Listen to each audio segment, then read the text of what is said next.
joining in. We shall get started in a couple of minutes. Jyoti, thank you for joining us today. Ashwin, good evening. How are you doing today? Hi, Chetan. I'm not too sure as to whether I should be when we are on Insta Live. Should I be calling you Chetan, or should I call you Chetan G, or should I call you CA?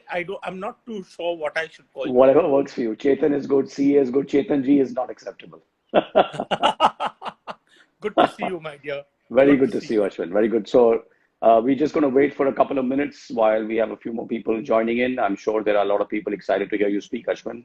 Sure. And then we'll get right into it. Okay, cool. Sushma, thank you for joining us.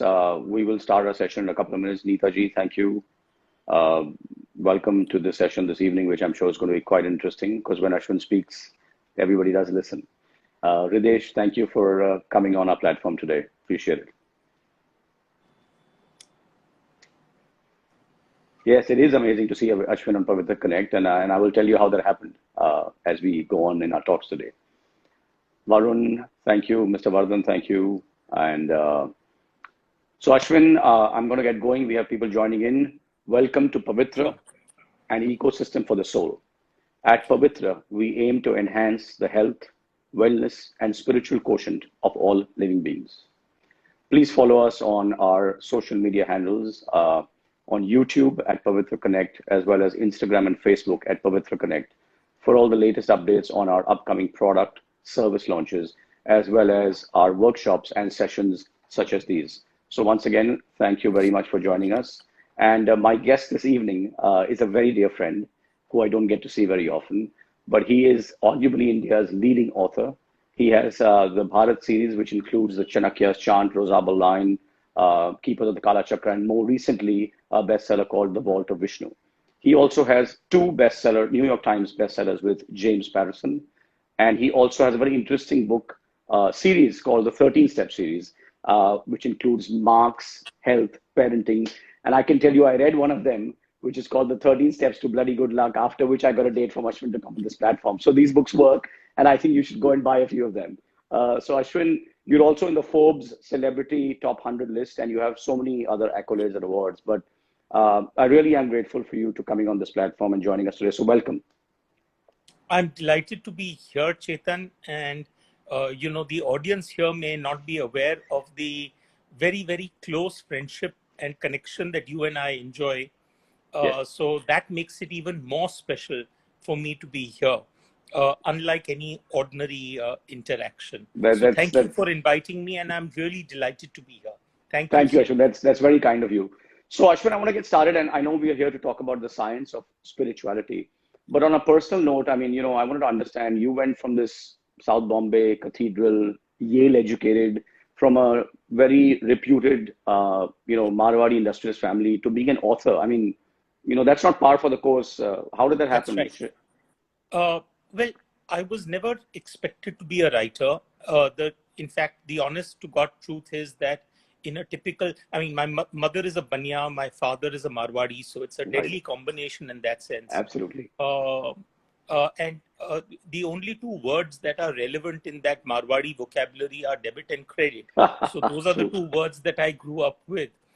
But I think the parallel influence on my life was my Nanaji. He wasn't my real grandfather, but my granduncle, as it were, maternal granduncle. And he used to send me a book every week to read. And in fact, I'm sitting currently in my study cum library. And there are about a couple of 100 books on that top shelf, which actually was sent by Nanaji during his lifetime. Wow. And he expected me to write a letter to him every week, telling him what I had read and what I liked and disliked. It was the earliest form of a book review, as it were. True. And of course, my father was equally interested that I get into work early. Sure. So I started working alongside my father probably from age 13, 14 onwards. Wow. And whenever I would go into the office, I would carry one of Nanaji's books with me, because then at lunchtime or whenever I had a little time to spare, I could read. Right. And there was a Munimji in our office, and he used to always tell me that bookkeeping was more important than book reading. Right. And So I would go back to Nanaji and I would say, listen, here you are sending me these books, and here there is Munimji who says Right. that, listen, don't worry about all of this. So Nanaji had this wonderful way of being able to simplify things. He would say that, beta, remember one thing, that Lakshmi without Saraswati is of no use. Right. And he would say that the relationship between these two Devijis is very, very unique, because Lakshmi is innately curious about where Saraswati is. True. If Saraswati happens to be in this room, then Lakshmi also wants to be in this room. And if Saraswati gets up and leaves, then Lakshmi is curious, where has Saraswati gone? So she also gets up and leaves. So he said, even if your aim, even if your objective is that of Munimji, that is Right. to run after Lakshmi, the best way of doing that is going after Saraswati. Amazing. And he said, in Hinduism, in the Hindu pantheon of gods, as it were, of course, we have 33 million of them, but Wow. amongst the pantheon of the major gods and goddesses, the only person who can actually sit between Lakshmi and Saraswati is actually Ganesh, because Ganesh is the connector of wealth and wisdom, which Right. probably to a certain extent, Chetan, explains why Ashwin Sanghi has the figure that he does. That's very amazingly such a complicated concept, but you put it so simply, and it's interesting. And going forward, Ashwin, we also want to draw inspiration from you, because I know in one of your talks at the Mind Rush, I think it was Business Insider Mind Rush, you mentioned about the tribulations that you had to publish your first book. And I think for the young people on this platform, and as well as from all of us, Sure. you got through that, and tell us about that. Give us a little story on that one. So you mentioned a book which I wrote within the 13 Steps series, which is called 13 Steps to Bloody Good Luck. Actually, Yes. that book deals a lot with my own personal story in some ways, Right. because when I started writing my very first book, the very first book was a book called The Rosabal Line. Yeah. And that was a book actually that came into existence primarily because of someone who brought you and me together, that is my wife, Anushika. Yes. And so, I mean, for the audience that is watching, the original friendship between Chetan and me is actually not the original friendship. Yes. It's actually a friendship between my wife, Anu, and Chetan. True. And I became friends much later with him. But I had been to on a trip in Srinagar, and I ended up coming across this particular tomb, Right. which is known as Rosabal. It translates to Tomb of the Prophet. It's a fantastic place because of the fact that the original historical records date back to 124 AD, which is Wow. 2000 years ago. Wow. And beneath the burial, the person buried there is someone called Yus Asaf. But of course, there is a political element to this particular location, because it's Sure. believed to be the final resting place of someone called Nasiruddin, who is a Muslim Pir from the 13th century. But what is incredible is that there is an earlier burial under that of Nasiruddin. And unlike the Nasiruddin burial, which points with the head towards Mecca, this is an east-west burial, which indicates that it's a Jewish burial of ancient times. And outside the tomb, of course, there is a carving which shows a pair of human feet with little marks indicating where the nails for a crucifixion would have been hammered in. Wow. So, my dear friend Amish Tripathi and I very often have these discussions, and we discuss that, do we go out looking for stories? But his view has always been, and I'm in agreement with that view, that actually stories come looking for us. So this was a story that came looking for me, and I was just completely enchanted by this story. I spent the next year and a half researching it. I ended up reading more than about 45 books on various topics related to this particular story. And at the end of that, Anu told me, she said, listen, you're becoming a pain to live with because of the fact that the only thing that we discuss is this particular tomb. So she said, you need to get it out of your system. So why don't you write something? And that's what resulted in the Rosabal Line. But unfortunately, writing a book is far easier than getting it published. At least that was the case in 2007, 2000. Actually, between 2005 and 2007, I was looking for a publisher and I couldn't find. Eventually, I was rejected by a host of literary agents and publishers. about 47 to be precise. Wow. Wow. And there was a dear family friend of ours, a Punjabi gentleman, who was fond of his Johnny Walker Black Label, used to come home and spend Friday evenings or Saturday evenings downing Patiala pegs with my Right. father. Right. And he said to me one day, he said, "Beta, kya ho gaya hai? Tum bade depressed lag rahe ho." So I said, "Uncle ji, main kya karun?" Maybe 45, 47 odd people have said thank you, but no thank you. He Yeah. said, "क्या उसमें problem है? एक दो और को apply कर दो." तो I said, "नहीं, but मेरे लिस्ट पे और कोई बाकी है ही नहीं. There's no one left to apply to." So he said, "Remember one thing, beta, in life, 99% is about good luck."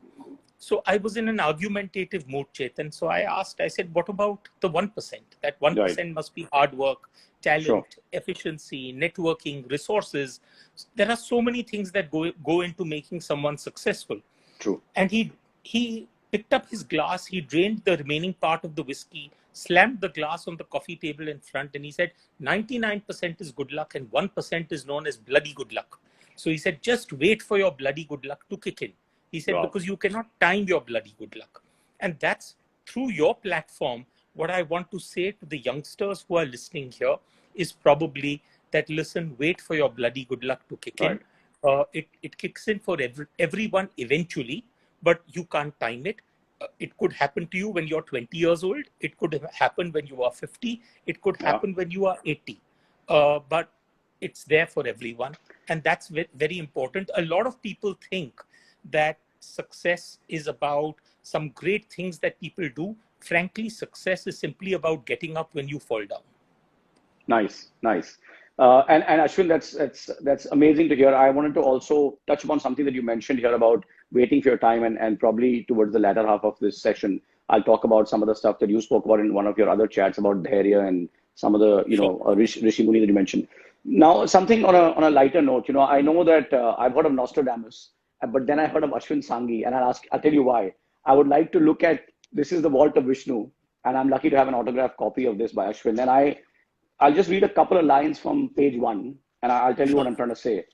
Okay. It said that the entire expanse of 34 plus miles between highest and lowest points was boulder strewn, hence the name Doklam. And the Chinese called it by a different name. Then you go on to say that the first encounter with the Chinese was peaceful, after which you say that the dragon was on the move. And this book came out before the Doklam incident. I mean, क्या सोच रहे थे आप? और on another lighter note, I'm sure the Indian Defense Establishment is now waiting for your next book कि अभी अश्विन क्या बोलेगा, तो हम वही करेंगे जो उसकी अगली book में लिखा होगा. There have been many instances where stuff which has been talked about by me in my books has unfortunately ended up playing out in real life in some ways. And I'm not happy about that, because I really don't want to be any sort of predictor of bad news, as it were. Sure. When the Rosabal line was written between 2005 and 2006, and then it was published, eventually self-published in 2007, it talked about a boat off the coast of Mumbai honing in for a terrorist attack, and then 26/11 happened in 2008. And then, of course, currently we've had the Chinese incursions on our borders. Yes. And even though this book refers to the previous encounter, which is Doklam, but I am talking a lot about the fact that there are superhuman forces on the Chinese side. And we now know that, of course, there has been a lot of work within Chinese laboratories related to the element of bioengineering. I have talked about the fact that the Chinese forces are trained in martial arts. And again, this is very interesting, because barely a few weeks ago, we saw news items related to martial arts experts being deployed by the Chinese forces along the Indo-China border. So there are many, many things which are playing out. The way I see it is that there is a very, very close connect between fact and fiction. I know that the old proverb goes that fact is stranger than fiction.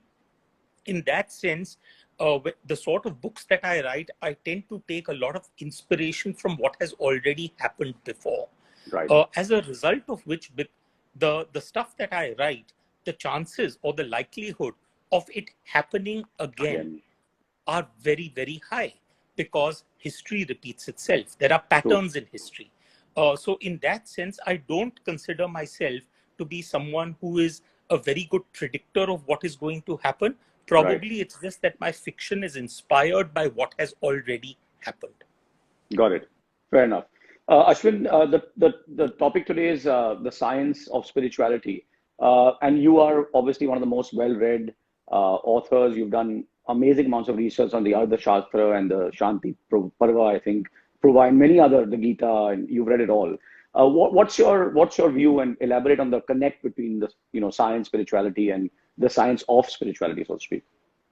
Well, I mean, if for those who, to a certain extent, I genuinely believe that the best scientists of our world were actually in some ways philosophers.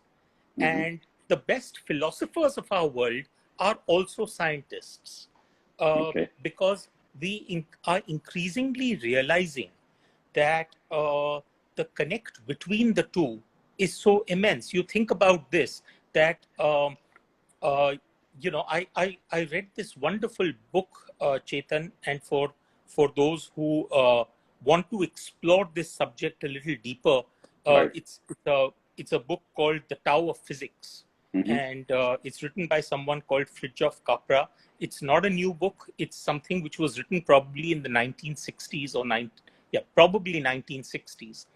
But it's a book which talks about the fact that if you really think about it, the stuff that quantum theory is now attempting to dig into, which is in terms of the nature of matter, the nature of energy, the transformation of energy into matter, the fact that everything in the world seems to be having an interconnection, the fact that even a thought seems to have some sort of a physical manifestation of some nature.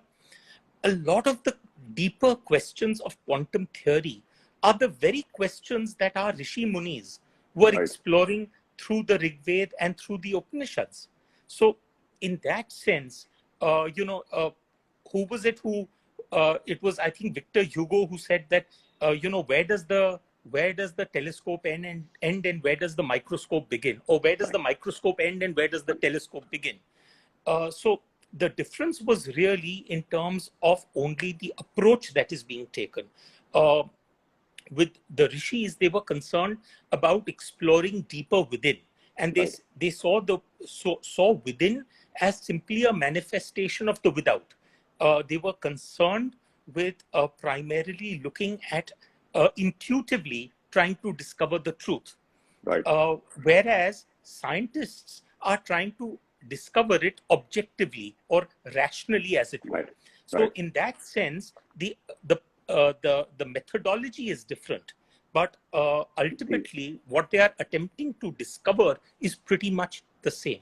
And that's why, to that extent, I believe that over a period of time, spirituality is going to come closer to science, and science is going to come closer to spirituality. Amazing. Ashwin, you also, in your books, I'll ask you two questions on this. You also have a lot of reference to Shakti in your writings, and also personally, do you believe that there is a higher power that exists, and what's your take on that? Just before I come to the Shakti element, the one more thing that strikes me is there is a very interesting passage in the Rig Veda, which says, "O son, I bow to you, the one who travels 2,202 yojanas in half a nimisha." And when you actually translate that using the Arthashastra units, the units of measurement from the Arthashastra, you actually come very close to the modern day speed of light, which is about roughly 186,000 miles per second. That's fascinating. So the point I'm trying to make is that now when I think about this, Chetan, I wonder that how were rishis who were sitting in the middle of forests and Yeah, looking at natural phenomena, they didn't probably have telescopes or they didn't have absolutely. any modern equipment to be able to monitor all of this, but they were Yes. still able to look at a lot of this stuff and were able to intuitively figure it out. Yeah. That is where I believe that the that over a period of time, and you look at some of the greatest, look at some of the greatest, what should I say, thinkers, even in the world of even in the world of science. Whether it was Heisenberg, whether it was Bohr, whether it was Einstein, they were all reading material like the Rig Veda as well as the Oh, Upanishads, really? and Wow. were deeply influenced by the Vedic texts. So and probably they had no alternative because there was no equivalent Of that that could body of probably knowledge. give them, which could probably give them an equivalent insight. Amazing. So Wow. I think I mean, take for example something as simple as the wave particle theory. I mean, we know that light Yes. behaves as both a wave as well as a particle. I mean, that's the starting point of quantum theory, as it were. And there is something which is very basic in quantum theory, which is so-called double slit Hmm. experiment, Okay. where you have a screen with a single slit in it, and you then pass a beam of light through it, and then of course you capture the reflection at the other end with another Hmm. screen. Right. Now, uh, logically speaking, when you have that single slit, the light moves through, and it comes across on the receiving screen as a single slit also, which is Right. common sense. Right. But now, instead, when you replace this single slit with a double slit, you don't end up getting two slits Two at the slides. receiving end, but you get an interference pattern, which means that you have confused the hell out of the light wave Right. because it doesn't know what to do. Which, yeah. Now, what has actually changed is actually observation. Uh, so light can behave both as a wave or as a particle. And what has actually changed between the two is the observer. In other words, in some ways, the observer influences the observed. And this was something which was very deeply ingrained within our philosophies. We talked a lot about these sort of things, that, how do I separate my mind from my consciousness? Yes. How do I separate myself, my body from my mind? For mind. Yeah. And so on and so forth. Increasingly, as we are going along, we are realizing that even right now, I'm sitting here and I'm talking to you. Yeah. Of course, we have now modern technology by which we can see each other, and there are 40, 50 others who can see us, or Sure. a couple of hundred people or 1,000 Sure. people who can see us. But the point is that to a very great extent, we are now realizing about even concepts like, for example, telepathy or Right. telekinesis, that there is a scientific basis to it. We are now suddenly realizing that even plants can have feelings, and simply talking to your plants can make sure that they grow better. So a lot Yeah. of the things that we thought of as gobbledygook, we thought of it Yes. as completely crazy and out there, is no longer crazy and is no longer out there. That's, I think, a very important point So for me even to when make. you talk about plants behaving differently, there was even a study by a Japanese scientist where he looked at water and exposed them to different kinds of music, and the atoms reacted differently when the Absolutely. music was calmer and they were sort of much nicer. Absolutely. Yeah, yeah. Absolutely. So going back to your, sorry, I slightly No, that's sidetracked you, Chetan. The question that you left me off with was the question on Shakti. hmm, And for me, honestly, I must tell you, in my life, there have been several people. Uh, I believe that female energy has actually played a very, very critical role in my life, whether it is my mother, whether it's my sister, my wife, my Rakhi sister, my, I mean, the only form of female energy that I have not had the blessing of is probably a daughter, because I have a son. But right, but to a very great extent, some of the most major decisions and the most major influences in my life right. have actually come from Shakti. So when I think about this, I realized that we have a tendency to look at uh, uh, male versus female. And we think of them as dualities, we think of them as opposites. But Right. I've never really thought of it as opposites. For me, for example, when we look at concepts like, let's say, heat and cold, I don't see them as opposites. I see coldness as simply the absence of heat. Or, for example, light and dark, I don't see it as opposites. I see darkness as simply the absence of light. Or foolish and wise. No, foolishness is not the opposite of wisdom. Foolishness is simply the absence of wisdom. And in that sense, we tend to think of male and female as opposites, but the way I see male energy is actually the absence of female energy. So in that sense, I don't see Shakti and Shiva as opposites. I see Shiva as simply the absence of Shakti. And I know that there are probably many Shiv bhakts out there who would maybe have an issue with that. Right. But I genuinely believe that some of us are more endowed with Shakti, and we should stop thinking of Shakti as simply a female energy form. Shakti is nothing else but energy. So you either have more of Shakti or you have less of Shakti. And that's the reason why in all of my books, you will normally see a very strong emphasis on the Shakti element. Because I genuinely believe that. Awesome. A lot of good comments coming in. Everybody says they love your books, Ashwin, which I'm sure you know, because they're selling like hotcakes all the time. On another, in the pandemic that's upon us, people are locked in and people have there's a fear psychosis. Spirituality, they say, sort of aligns your mind and you can go inwards with, when you connect. It can make our minds go down the right path and maybe think more clearly or more, make your body healthier if you're thinking right. What's your view on that? I mean, talk to us about, spirituality and the connect in terms of your thoughts changing your destiny, your thoughts changing your health. Is that something you believe in? To a very great extent, Chetan, for me personally, I have always found that, the very first time that I had a transformational experience was when I went for the first time of a Vipassana program in Igatpuri. Okay. And I came out of there. Of course, the first 2 or 3 days, I was like a complete madman.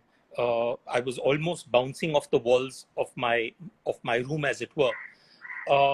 And then eventually I realized that I was able to actually calm my mind. Now, the ancient rishis in some ways already knew the intimate connect between your mind and body, as it were. They realized that actually, to a very great extent, you could, there was an intimate connection between your mind and your breath. And they realized that actually when you are agitated, you breathe faster. Your breaths become shorter and you breathe faster. Yes. Now, that is a very ordinary observation in terms of the correlation between breath and mind.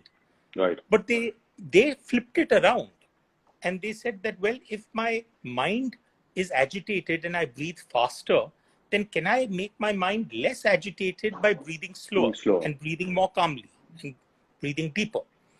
And so they actually sort of, in some ways, took that correlation, and it's not that obvious a correlation. I mean, in that sense, because that reverse causality is not something that would intuitively come to your mind. True. But they figured that, hey, listen, let's try and see as to whether there is a way that we can breathe deeper and we can be more conscious of our breathing, and whether it can help in terms of reducing the agitation on our minds. And that is where yogic breathing, the concept of pranayam comes in from. So in that sense, I believe that there is a deeper connect. For me, at least, some of my best writing. We seem to have lost Ashwin. Ashwin, we lost you for a second. I'm back. I'm back. So you were saying your best writing. Some of your best writing, Kim. Yeah. So my best writing has happened at times when I am, when I look back at that writing a couple of days later, Right. and I think to myself, I say, hey, listen, Ashwin, is this your Is writing? this you? Yeah. Is this you?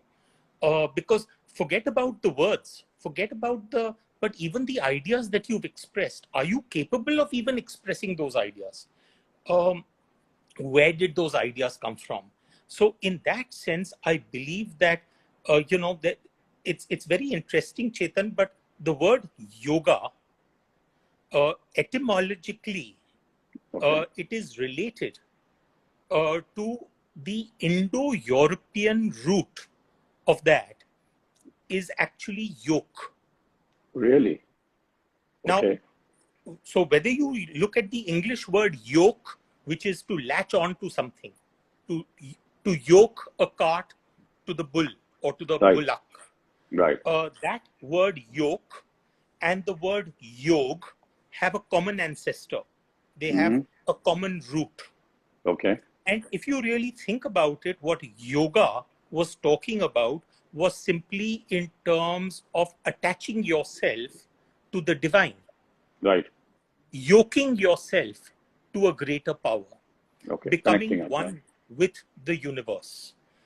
And quantum theory is also now telling us that, hey, listen, when you think of I, me, myself, listen, it's foolish. You're living in a universe of interconnected energies, True. and anything and everything seems to be a mass of energy transformations going on. So in that sense, you are not independent and separated. So the only difference is that you think you are because of your consciousness and Right. your mind and your ego, but otherwise you aren't. You are part of this interconnected maze of energies, as it were. So in that sense, when even Einstein was talking about E equal to mc squared, what he was basically saying is that energy is transformed into matter and matter is transformed into energy, and everything and anything is connected. when Right. i'm when I'm sitting across the table from you, I'm looking at you and I think of you as particulate matter, I think of you as mass, but Right. actually you're nothing else but a wave function. And I do not know for sure that when I turn away, will that wave function still be in existence or not.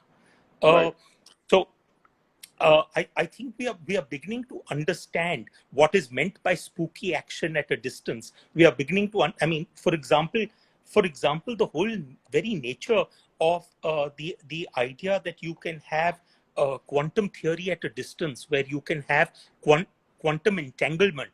Right. I'm assuming that that the basics of quantum entanglement are known to some of the audience out here.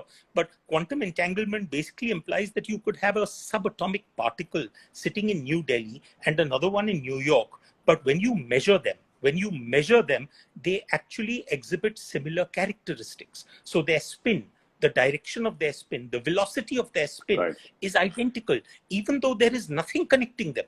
There is absolutely nothing connecting them. So I think that, to my mind, uh, is what being more calm, being more composed, it Right. allows you to tune in to those frequencies that your consciousness in some ways prevents you from tuning into. Amazing. Amazing. That's when you say it like that, one can really understand and one can imagine what the ancient wisdoms of the our Rishi Munis and they were already probably there. They already understood this at a level that we are Absolutely. just beginning to understand. Absolutely. And I make no bones about it that I understand all of this at a theoretical level. So I understand it at a rational level. I am Right. yet to understand it at an intuitive level. It was, uh, uh, the I think it was Einstein or Newton, I can't remember who said that, we we have made rational knowledge into the master, whereas actually intuitive knowledge should It's be the the master. master.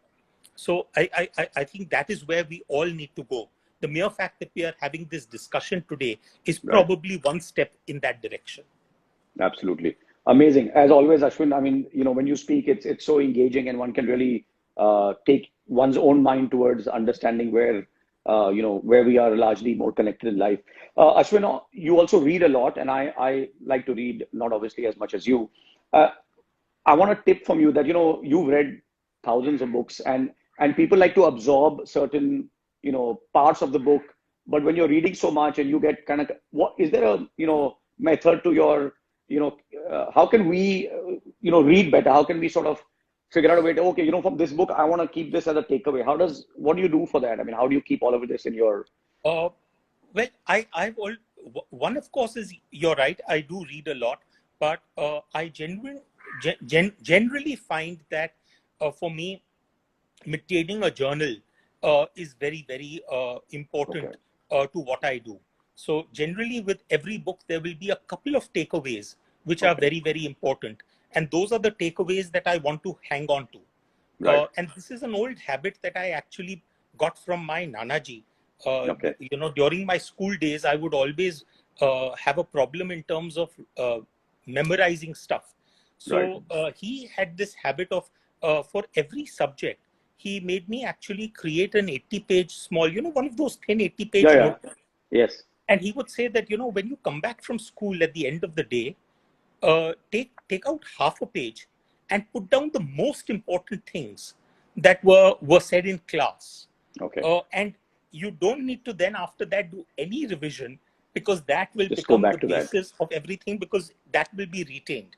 True, And in a book called 13 Steps to Bloody Good Marks, I talk about the learning curve, right. which means that in case you revisit anything within a period of 24 hours after having originally learnt it, Hmm. the chances are that more than 70% of it will have been retained by your brain. Right. So I think those are little tricks that I built along the way in Okay. terms of how to preserve that information. Got it. So for me, my journal is in the form of a Gmail account that is not shared with anyone. It is Of only for course. me. So Of I course. email myself. And that could be something that you have asked me in this conversation, and I may say, "Oh, how did Chetan come about asking me this question?" So I Right. email that question to myself. Or if I'm reading a book and I come across a paragraph that is very interesting, I will Mm. transcribe that paragraph and I'll email it to myself. Mm. I may come across a video of an interaction and I may send myself that YouTube link or that particular Instagram post. Very often, if I'm traveling and I've seen a particular shadow and I found that it had a mythological element to it, I'll take a picture of that and I'll email myself. Good. So Cool. those are all the various ideas, because, we as fiction writers, ultimately at the end of the day, what are we? We are spinners of yarns. So, we find ways to creatively lie. But uh, uh, the problem is that when you sit down to write a book, 90% of the time you don't get ideas. The ideas come when you're not planning to write a book. So the answer is to actually capture those ideas or capture those thoughts. And that applies whether you're reading or whether you're observing or whether you're talking or doing anything else. That I think bringing in that element of being conscious of what you're doing. And I Right. think the greatest spiritual masters now are talking about consciousness. Yes. They're talking about something as simple as enjoying that cup of tea and being completely conscious In the about it moment. Yes. in that moment. Yeah. So I think that is the only suggestion that I can make, that even when you're reading, try and be in the Be in the moment. moment. So are you a Kindle kind of guy, or is it the physical book that works for you? Uh, Actually, it's both, Chetan, Okay. because I end up doing. I mean, of course, now in the last 4 or 5 months of this lockdown, there has been zero travel. Yes. But otherwise, on an average, my travel schedule used to be about anywhere between 10 and 15 days a A month month. for on my lecture circuit and speaking circuit and so on Right. and so forth. So most of my reading would happen on flights or in hotel rooms. Okay. And it was far easier to do that on a Kindle True. than to do that in the physical world. True. But at the same time, that the romance of a physical book is something which is very difficult to replicate on a Kindle. So, for example, being able to meet an author and get his physical autograph on a paper copy is not the same because you can't replicate Of that on course. a Kindle. Of course. Or for example, flipping through the pages and being able to smell the paper. That's not possible with a Kindle. Yeah. Yeah. On the other hand, there are advantages of a Kindle, which are like, for example, I mean, if you are having an eyesight problem, then you can alter the font size. Yeah. Or for example, if I'm using a book as a reference, but I can't exactly remember where that reference was, I can do a You could. search. True. True. So it's stacked up one against the other. So what I normally do is I'll first always, if a Kindle version is available, I'll buy the book on the Kindle. Okay. Thereafter, in case I've really liked the book, I'll You'll pick still up go the and physical. buy a physical copy so that I can add it into my library, and Right behind the you. romance of the book is still maintained. Excellent. Ashwin, in your Mind Rush talk at Business Insider, you spoke about a couple of very interesting things about, there was this Muni called, I can't get his name, but it's about about Dharya, Shrishti. You spoke about the old sayings which are valid in today's, the ancient wisdom relevant today. Can you talk about that? I think it was Maharishi Manu, was it? Yeah, but a lot of the stuff that has been talked about in the Arthashastra is stuff which, I mean, Chanakya himself does not claim to be the author of the Arthashastra. Right. So he is very clear that whether it was Bhrigu and whether it was several other greats who had come before him, he is Yeah. simply distilling that wisdom and trying to present it. Now, of course, most of that, Chetan, to a very great extent, is not necessarily available through the Arthashastra, because the Arthashastra per se is something which is a work on the science of wealth. I mean, Artha, wealth, Okay. Shastra, science of wealth. And in that sense, Chanakya is not attempting to be philosophical about it. But you can make out all the influences that come on Chanakya. So, for example, I mean, if you think about it, Chanakya talks about uh, friendship, something as simple as friendship, and he says that, hey, listen, there is no friendship without some self-interest. So when you purely talk about an altruistic friendship, it does not exist. Or he talks about what makes for a good alliance. And so, in other words, which king can be considered as your friend and which one is to be considered your enemy. Your enemy. And the Right. fact that your enemy's enemy is your friend. Or, for example, he talks about the fact that he, I mean, he makes it very difficult for a king to actually operate, because if you really think about it, I mean, we have a 24-hour day, Yes. but at the times of Chanakya, you actually had a muhurat, which was 90 minutes, equivalent to so we have a 60-minute hour, whereas they had a 90-minute hour. So, Okay. but for every muhurat of the day, he has actually outlined what is required for a king to do: get up, meditate, pray, meet the counselors, take secret reports from the spies, get revenue expenditure reports, and so on and so forth. I mean, he even provides for time for contemplation and personal contemplation and all of that. So he, in other words, in some ways is impacting the way that you should be performing your duties.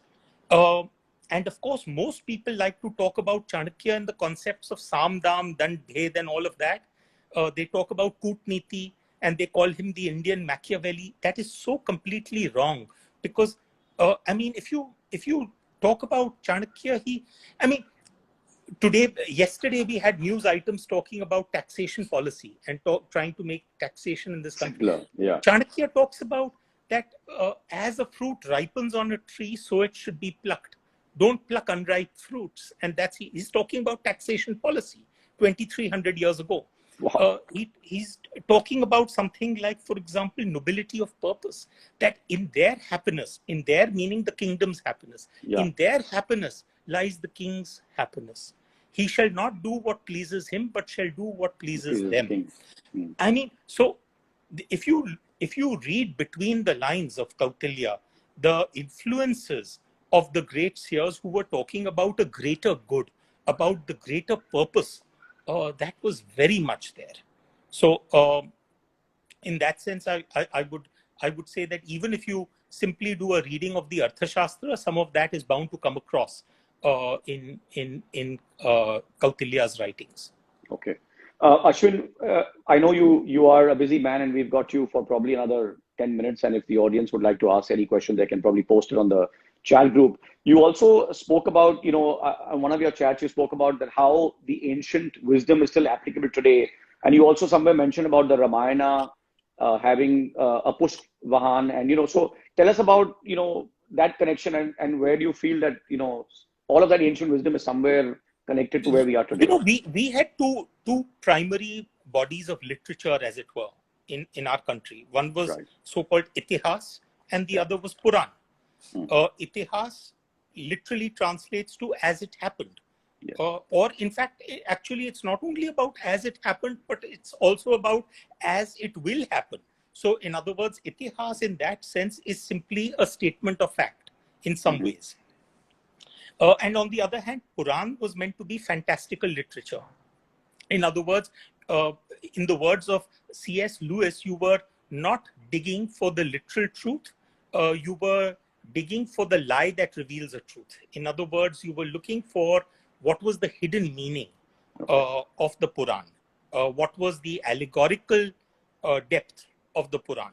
What was it trying to convey to you? So you had Itihas and you had Puran. But think about this, Chetan. What did we include in Itihas? What we included in Itihas were the two great epics, the Ramayana and the Mahabharata. Yeah. So in that sense, we like to call them our mythology. But the truth of the matter is that before the British came along, those were our Itihas. Those were our history. And on the other hand, the fantastical elements, the fantasy was in the Purans. Now, the problem that has arisen is that because of the fact that there are elements within our Itihas which are fantastical. Like, for example, you mentioned the Pushpak Viman. But the problem is that because of those fantastical elements, we tend to throw the baby out with the bathwater. So we say, no, all of it is fantastical. But by that logic, even if you were to go back into the Purans, which are supposed to be fantasy, there are lineages of kings, actual kings. So there is elements of history within our Puran, and there are elements of fantasy within our history. In other words, there is an overlap between history and mythology. And that is what fascinates me, because I believe that where there is an overlap between myth and history, you end up with that tantalizing zone, which is called mystery. Myth plus history is equal to mystery. Now, the point is that why should we today say that, listen, everything can be written off as simply myth? What is a myth? A myth is a lie that reveals a deeper truth. I was fascinated when I went to Kolkata some years ago, and I went into a temple just by chance, and it turned out to be a temple dedicated to Amitabh Bachchan. And when I walked out of the temple, a little boy came along and sold me a little prayer booklet, which was known as the Amitabh Chalisa. And I thought to myself, I said, think about this, Ashwin. Right now, you are standing here waiting for your car to come and pick you up. Imagine that the car's brake fails and this car knocks you down, and you take birth 1,000 years from now. And 1,000 years from now, the cult of Amitabh worship has really caught on. Now there isn't one temple dedicated to Amitabh Bachchan, but there are 1 lakh temples dedicated to Amitabh. And someone asks you that, do you think that Amitabh could have been a real person in history? Could he have been a real man? But that's precisely the question that we are asking ourselves about Ram and Krishna and so many others. The point I'm making is that would we have written 300 versions of the Ramayana if there wasn't some kernel of truth in that basic story? Today we know that, when I was writing the Krishna key, I realized that there is an element in the Mahabharata which talks about which talks about Rishi Vyas going and meeting Dhritarashtra on the eve of the Great War. And he says, please don't fight this war because your entire dynasty will be wiped out. Aapka vansh ka nash ho jayega. And he points out to three astronomical elements in the night skies. Now, there is someone called Professor Narhari Achar who has looked into the night skies of Kurukshetra for the last 25,000 years. And he finds that there is only one date, which is 3067 BC, which is the date on which all these three signs were visible over Kurukshetra. Wow. And that 3067 BC ties up beautifully with the start of Kali Yuga, as far as the Surya Siddhant, which is our ancient astronomical work, is concerned. It ties up beautifully with that. That is roughly about 30-40 years plus or minus Krishna's death. There are so many little things that I could go on and on, where I find that there is that perfect overlap, that there is that tying up. Would we have written 300 versions of the Ramayana? If you look at the versions of the Ramayana, all of them tell you rather different stories. You have, of course, the most famous, which is the Valmiki Ramayana, or the original Ramayana. But in that, Ram is not a god. In that, Ram is an ordinary human being. And then, of course, you have the Tulsi Ramayana, in which Ram has become a Vishnu avatar. But then if you go beyond that, if you take the Adbhut Ramayana, the Anand Ramayana, the Jain Ramayana, the Muslim Ramayana, the Lao Ramayana, there are so many versions. I mean, 300 versions. I didn't know that. And each of them have slightly different stories. I mean, for example, if you go back into the Adbhut Ramayana, there are references to Sita being the daughter of Ravan. If you go back into the Anand Ramayana, then there is the possibility that actually the death of Ravan was brought about by Sita manifesting as Durga. But all of them have a surprising constancy in terms of the basic story. So the mere fact that we spent so many generations narrating that story differently across 300 versions should tell you that probably it was an important enough event for us to do that. The Mahabharata, take the Mahabharata. We started out with a work which was known as the Jaya. And the Jaya eventually gave us a work known as the Bharat. And the Bharat gave us a work known as the Mahabharata.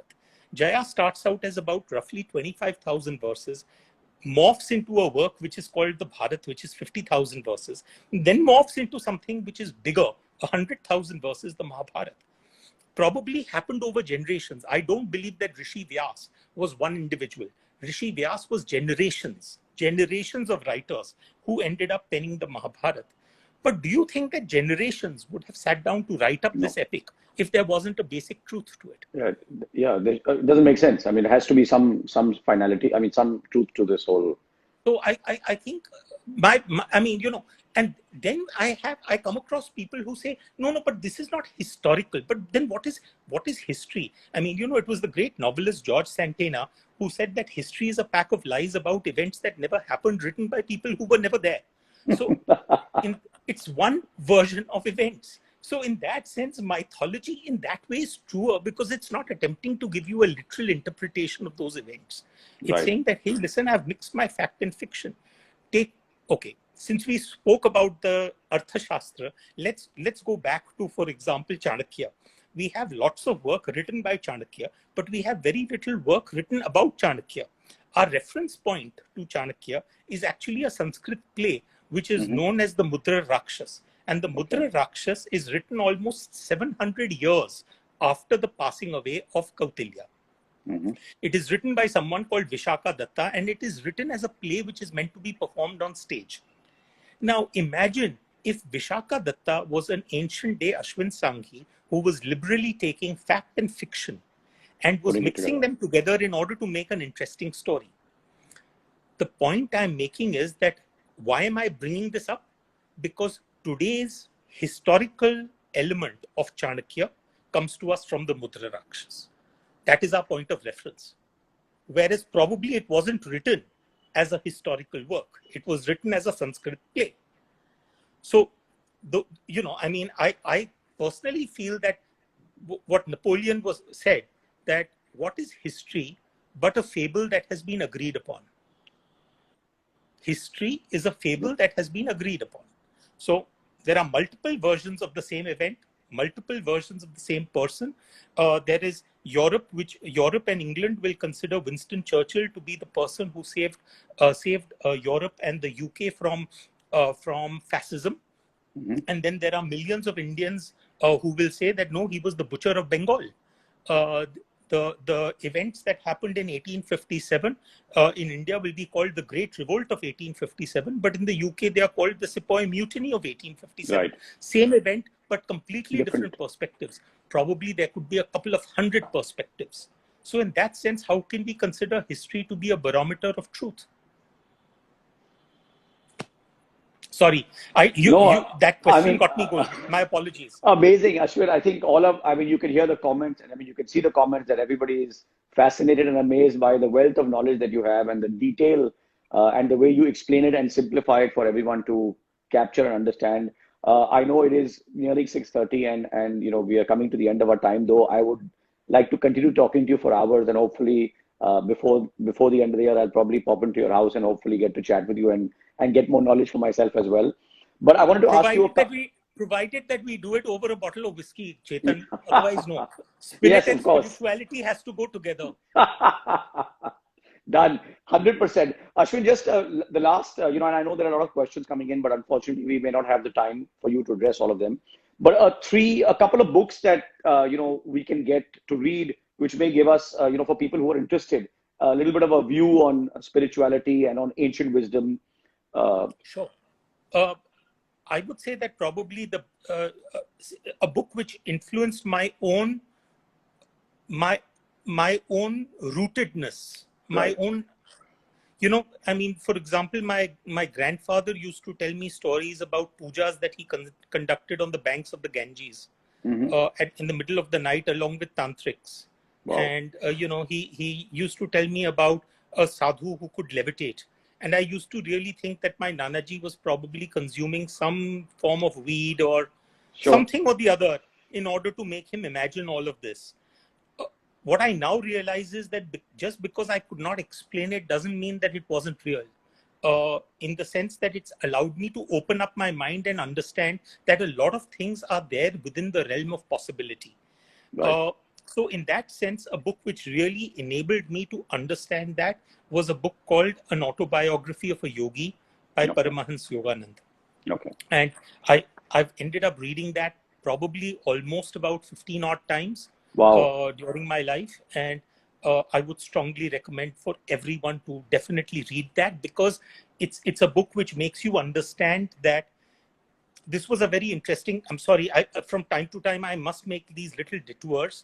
Please, we love them. Interesting conversation that I ended up having with Dan Brown when he was here in Bombay. And we were several drinks down and he asked me, what is your definition of God?